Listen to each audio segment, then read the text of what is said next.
Well, we have really tried everything possible to move this process forward, and government refuses to engage in meaningful negotiations. And that has been their strategy throughout the entire process. We saw billboards come up that vilified teachers and framed them as greedy.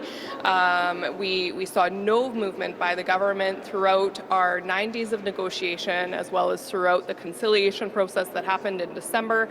And even with the historic sanctions that we have taken, they refuse to acknowledge that these items can be bargained. We would love for them to be bargained at the table, but this is a process that we can then move negotiations forward. We can provide certainty for students and their families as well as teachers. We want to be able to get to an agreement so that students can be learning in their classroom, getting the supports that they need, as well as participating in all of those extra voluntary services that teachers provide, so that they can get their full, well-rounded experience in schools. What does this mean? So, what does this mean for the classroom size and complexity piece specifically? So classroom size and complexity, what we have proposed as a possible solution to move forward, and we're very hopeful that the minister takes us up on this offer, is that it would go to binding arbitration. Both sides would have the opportunity to present their arguments and put forward proposals and hopefully get to a solution. But at the end of it, the arbitrator, through a fair and judicial process, would award a decision on what would then go into the agreement. Classroom size and complexity be awarded potentially? They can make whatever decision they would want. So it would depend, like I said, we would present our argument, government trustees would present their argument, and in the end it would come down to what the arbitrator's opinion is on the process. Obviously it's not an ideal solution, but we have seen this as the only way to move the process forward. Government seems to be blocking negotiations, they're refusing to engage, and we don't want kids to lose out on this opportunity. So if the minister refuses to put this to binding arbitration, he is making the choice to have kids lose out on some big opportunities that we know are coming up. Hoopla is coming up next weekend. We know that there are many trips that are coming up after that. We don't want kids to lose out on these opportunities. So if the minister doesn't take this opportunity or any of the other possible paths to move to move bargaining forward with class sizes and complexity addressed, then he is making the choice to have kids miss out on these opportunities.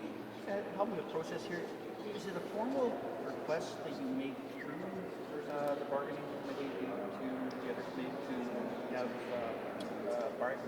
binding arbitration? How does it work like that?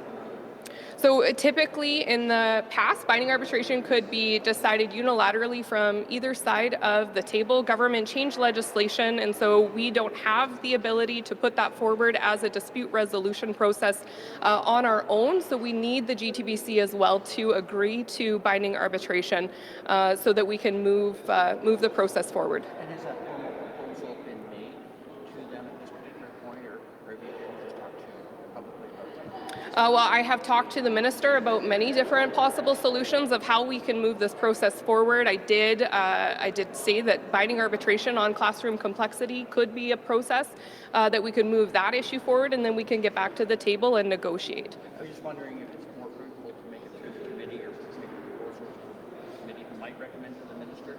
I'm not saying it would be more fruitful, but it might be more fruitful.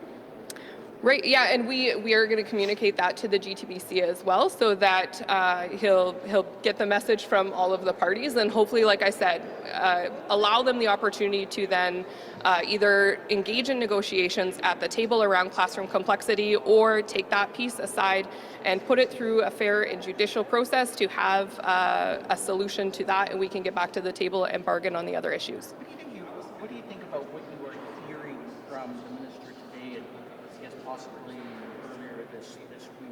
There's some who might interpret it, something would interpret it as a more aggressive tone in terms of his language towards teachers, saying things like they want the strike to continue. So what are you making of that, and what is the membership for negotiating committee response to that, to comments like that?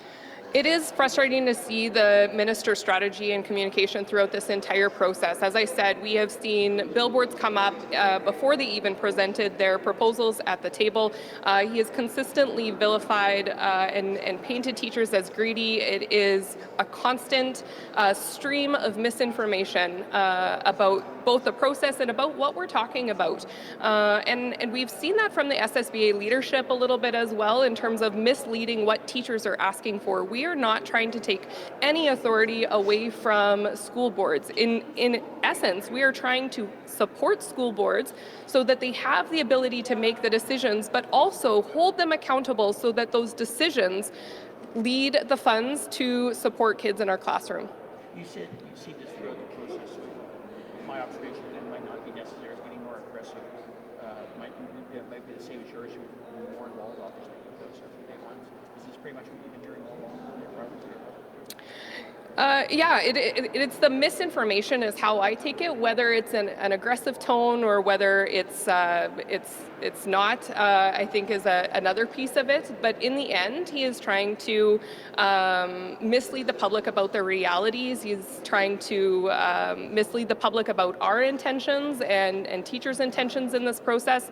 Definitely misleading the public about this being a stance of teachers. We've heard from the minister talk about union leadership, and this isn't union leadership's position. I take my position from the 13,500 teachers that I represent. We've had a couple of town hall meetings over the last few weeks where we've met with thousands of teachers, and we continue to hear from them that class size and complexity needs to be addressed in our collective bargaining process. Are you going to take it to a vote in relation to not having it in the government contract because their position or his position of late is that probably some members do not agree with this? Is it in the interest or the desire of union leadership to take it to a vote to get the mandate that says yes, we still want this whatever solution is applied to be applied to the contract? Because there are other avenues, and just at this particular point, it's hard to see getting there. So is it worth a union vote, membership-wide vote? We've had multiple votes over, the last decade. 3 contracts we've brought this forward through proposals, and those proposals are voted on by teachers who represent different areas of the province. Our vote on our proposals this year was unanimous, that class size and complexity was going to be included as a priority item within our proposals as well. And we had a sanctions vote that reaffirmed 95% of teachers are ready to do what it takes to get class size and complexity addressed within our bargaining process. So we have had those opportunities for members to vote on the process and have their say within the process, and consistently I'm hearing from them, informally as well, that it needs to be addressed and we need to have solutions, because there is no trust that what government has put forward, whether it's in their early announcement of the budget or through now this multi-year funding agreement with SSBA, there is no trust that that will continue. So you're saying in essence that the October mandate is Yeah. And just so I understand, what the arbitrator comes up with, if it goes there, both parties have to accept that? That's right. Yeah. So it is. It is a risk for teachers as well, but it is a fair process. We believe that these things can be argued or agreed upon within a collective agreement. There's evidence of that happening in 5 out of the provinces here in Canada. We also have conciliators and mediators who have said that teachers have the ability to negotiate these items. They just haven't decided what those items would look like in a collective agreement. So essentially, we know that through the research and the evidence that we can put forward, we believe that there would be then an award around class complexity, but we don't know. It's up to an arbitrator to do that. And so if the government is firm that it shouldn't be in the agreement, if they trust their position, they should have no issue in sending this to binding arbitration. Give us some reasons why the minister is afraid to enter into arbitration. What is he going to lose? Why is he fearful of not going down this path? I don't know why he's fearful about putting it in the contract to begin with. It should be able to be bargained. He has his words say he is committing to the funding. His words say that they are looking at addressing class size and complexity. They're starting to make some movement and take action on that. But if those commitments are real, why is he afraid of putting it in the contract and having it negotiated to agree with? So I don't know what the fear is in taking it to binding arbitration. I don't know what the fear is about putting it in the agreement and just negotiating with teachers in good faith. What impact is this dispute having on teachers who are nearing retirement, given the number of days they need to work to qualify to wrap up their career as teachers? So there are many challenges that are being faced by teachers throughout this process. No one wants to have to take sanction action. No one has to be or wants to be looking at what happens when I am looking at retirement. Am I going to be able to retire on time? No one wants to be looking at the students in their classroom and saying, hey, we're not going to have class on this day or this day or this way. No one wants to have to be taking those actions. So it is a stressful process for everyone that is involved. Teachers are included in that. We recognize it's stressful for students and parents as well, and that's why we're putting this forward as an option. I'd love to get the government trustee bargaining team back at the table with the ability to negotiate on it. It doesn't look like that's going to happen. So we're putting this forward as an option to be able to find a resolution so that kids can engage in hoopla, so that kids can go on their trips, so that kids can be in their classrooms being supported with whatever comes out of an arbitrated award. But as for the impact on the teachers themselves, are some teachers maybe not going to be able to retire at the end of the school year and have to come back next school year? The requirement for them to get their pension? Based on the number of days that we've had sanction action so far, that shouldn't be a risk, but who knows how long this process is going to go on. We have said that if government doesn't agree to the binding arbitration as a proposal or agree to come back to the table with a mandate to negotiate on class size and complexity, that sanctions would continue and could continue to escalate. So it may have an impact longer down the road, but where we're at right now, there shouldn't be an impact on an individual's ability to retire on time.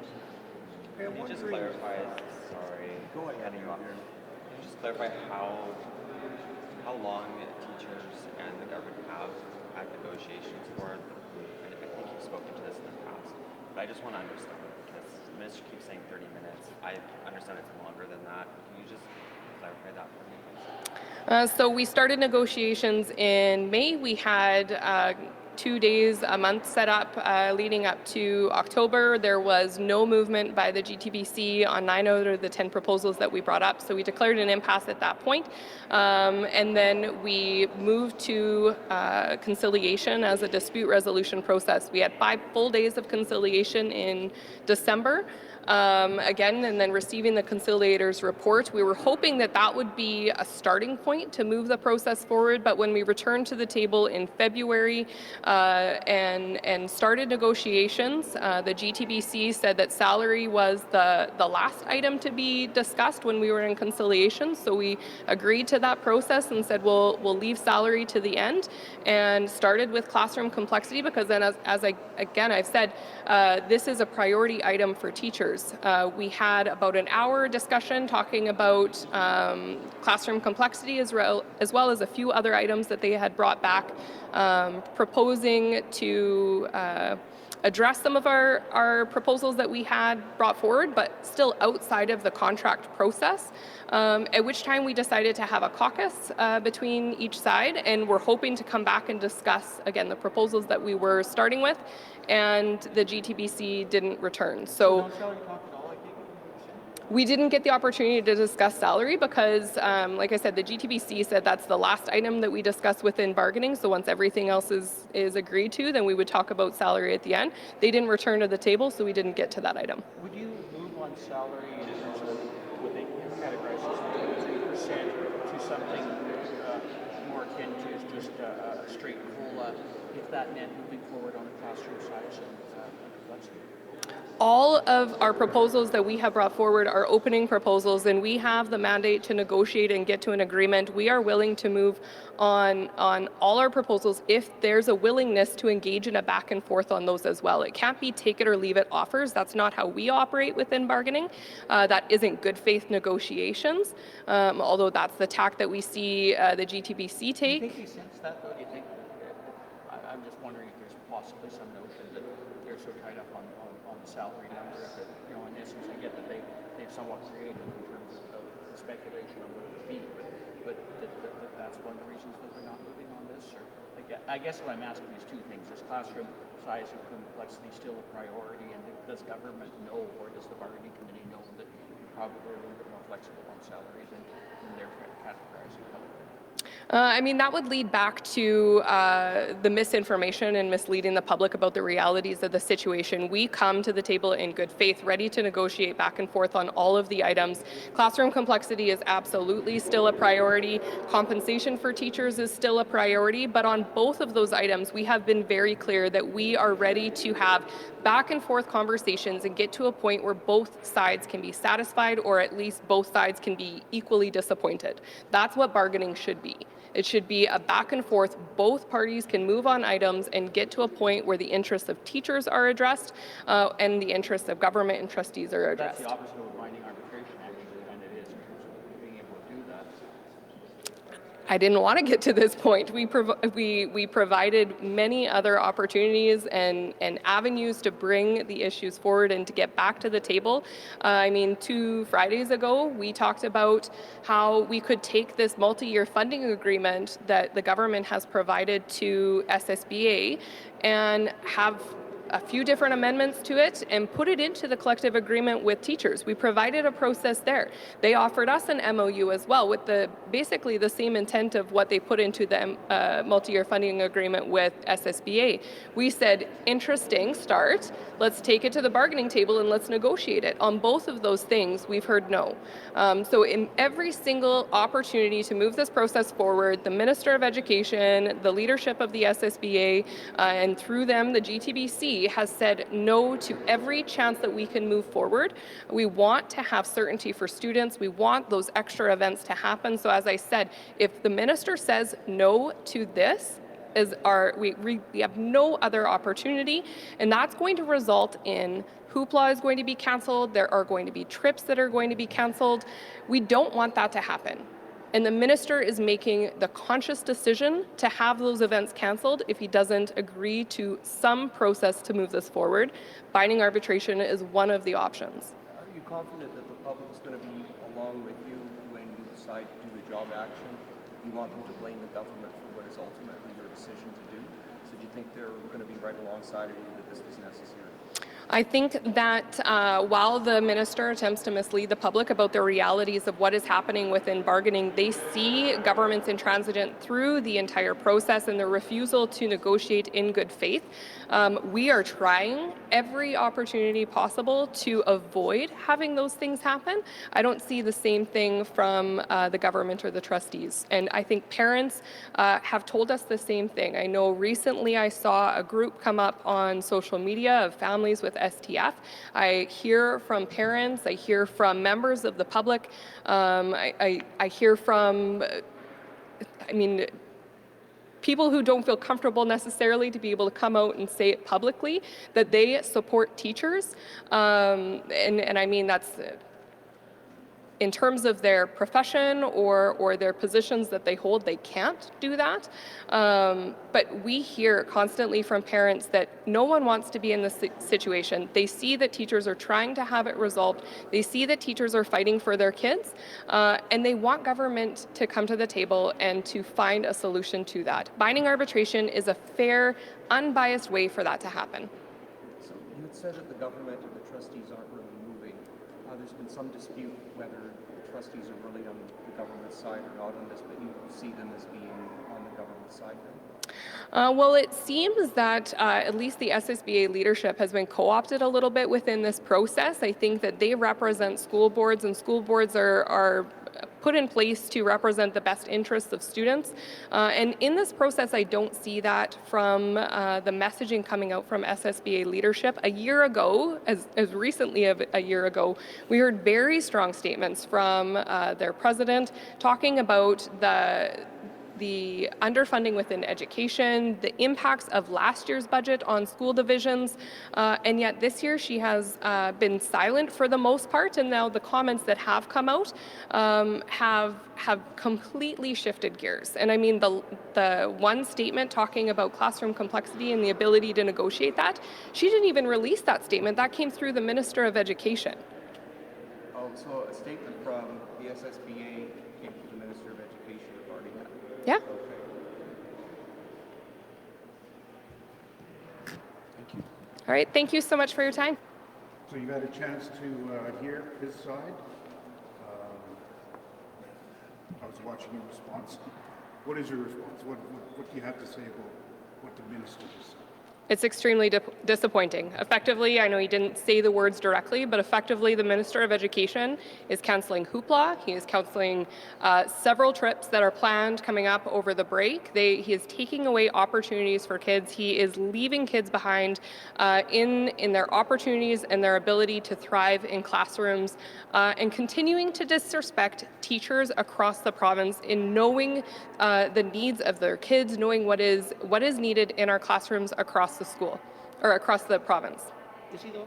Because it's going to be your decision as to what action you take in relation to hoopla, extracurricular activities, whatever job action you take. I get what you're saying and I get the frustration, but it's your decision, like collectively, STF's decision. I don't see how the minister is necessarily canceling this. The minister has taken every opportunity to delay the process, to stop teachers in their right to bargain their working conditions. Teachers have a right to negotiate these items. It has been negotiated in 5 provinces across Canada. I have never once said that BC is the ideal solution, and there are ways that we can find a solution that works for Saskatchewan, that works for Saskatchewan students, their families, but it needs to work for Saskatchewan teachers. And we need the ability to hold government accountable to those decisions and not have a get-out clause. But that's still your decision to cancel hoopla or whatever else job action. I get what you're saying, but it ultimately comes down to the union's decision as to which job action it chooses at that particular time. But we have been very clear that we don't want these actions, but we have said and we have given notice that we can get back to the table, we can find a resolution very quickly if there is a willingness to engage in this process. Yeah, I know, but it's ultimately your decision. Like you get to choose whatever choice you have to make. You can continue to keep doing this for wherever long, take no job action until fall, whenever else. I don't get the argument that it's his decision to do that when ultimately, whether you like it or not, or whether it does become sort of the teacher's decision as to what job action he takes and how it affects students. Well, ultimately, the decisions over the last decade that this government has taken are impacting students beyond what we could even measure. Kids year after year after year have had fewer and fewer supports in their classrooms. This could have been addressed in our last round of bargaining. It could have been addressed in the round before that. It could have been addressed through the budgetary process in having the supports available for kids. This government instead chooses to underfund education, not fund enrollment increases, take the authority away from local school divisions to raise any revenue. They are making the decisions to starve our education system and ignore the needs of our students. And teachers have carried that burden for too long. Teachers are burning out. And like I said, kids are suffering because of the decisions of this government. And we've just said that it cannot continue any longer. We have no other options to take. If we had other options to take, we would take those other options. And that's why we're providing this path forward. Last week, I think it was, you said that it was a pretty minimal standard that you were hoping for, or at least trying to get into the contract. So has it been publicly announced what it is? Like, is it 30 in a classroom, or what is it that you brought to the bargaining table? Is that something you can share? Well, from where we were with our opening proposal to where we are now, those two positions, I would say, are significantly different. We did put forward ratios that included numbers on class size. They were different based on the age of students. It took into consideration how many curriculum were being taught in a class, and how many supports were available in that class and school as well. But where we were last week, what we announced is that just take this multi-year funding agreement, make sure that there are increases to adjust for inflation and enrollment, make sure that school boards are accountable, that the decisions are directing those funds to the classroom, and make sure that it's not subject to appropriation. That's the issue with all of this, is that through the budgeting process, government continues to leave kids off their list of priorities, and they're suffering because of it. So if their decisions weren't that way, then we would have been able to find a different path forward. So our position is we need to have something in the agreement that protects teachers' working conditions and improves the experiences of kids in our classroom. Is it frustrating being so close to the minister that there's no discussion? Would you like to sit down and talk with him when he's standing here? Well, I call the minister and we have conversations. The most frustrating part of talking with the minister or hearing the minister talk publicly is the misinformation that is being shared in this process, and the attempts to mislead the public about what the realities are. I mean, we heard the minister talk about the articles that are included within BCTF, and yes, there are challenges with those articles, and the conversations that have happened between school trustees around the agreements within BCTF. We have never once said that that is our gold standard. We have said that we need to find something that works for Saskatchewan. There are other examples that could be brought here as well, but what we are seeking is not unreasonable. It is not impossible, and there is no reason aside from not wanting to invest in our schools in the long term to not put it into an agreement with teachers. How often do you talk to the minister? When did you last speak to him in person? I called the minister on Tuesday of this week to try and find a path forward to see if their position had changed given the announcement that we had last Friday. I talked to the minister as well last week, just forewarning him that we were going to be announcing that, because again, we come to this process in good faith, so we are providing an advance notice of when we are announcing things publicly. And I even called the Premier. I opened up that line of communication to say, hey, let's find a solution to this. This is an issue that affects everyone across Saskatchewan, whether you are a parent, whether you are a student, whether you are a business owner. Everyone in Saskatchewan benefits from a high quality education. Unfortunately, I didn't hear back from the Premier, but this government does not, they do not see the ability to address this in an agreement, and they continue to frame it as the Teachers Federation trying to take authority away from school boards, and that could be no further from the truth within this. School boards can make the decision. They should consult with teachers, because teachers are the ones working day in and day out to try and support the students. They're the ones that understand the needs of the students in their classrooms, and they should be consulted in that process. But school divisions can make the decision, but hold them accountable to what those decisions are. If school divisions make the decision to increase superintendents, that's not going to be in the best interest of kids, not when we have heard from school divisions across the province who talk about cutting teachers, not when we know that classes are increasing in size, not when we know that we have classes where there's multiple curriculum, multiple grades. We need to know that our kids are being supported. So take it you got through to the minister when you called him Tuesday? He did return my call, yeah.